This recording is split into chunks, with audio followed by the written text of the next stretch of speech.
अस्सलामुअलैकुम वरहमतुल्लाहि वबरकातुहू। हाजी बशीर के निक्के काके का आज रिज़ल्ट था। हाजी बशीर, अगर तू आज फेल हो गया तो मुझे अब्बा कह के मत बुलाना, समझे। थोड़ी देर बाद जब बरखुरदार घर तशरीफ़ लाए तो हाजी बशीर ने रिज़ल्ट का पूछा। बेटा, बस यार क्या बताऊँ बशीरे, तू अब्बा कहलाने के लायक नहीं रहा। एक बट और जट की बीवियाँ गुम हो गईं। जट, तुम्हारी बीवी कैसी थी? बट, गोरी रंगत, गुलाबी होंठ, कतरीना जैसा कद, ऐश्वर्या जैसी आंखें, माधुरी जैसी चाल, शिल्पा जैसे बाल, सानिया जैसी फिटनेस। और आपकी?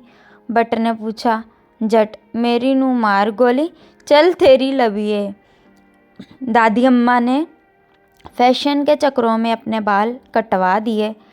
उन्होंने बालों को संवारते हुए झटका दिया और पोती से पूछा, क्या अब मैं तुम्हारी बूढ़ी दादी अम्मा लगती हूँ? हरगिज़ नहीं, अब तो आप दादा अब्बा लगती हैं, पोती ने जवाब दिया। एक मच्छर लड़की की गाल से उड़कर मौलवी की लस्सी में जा गिरा।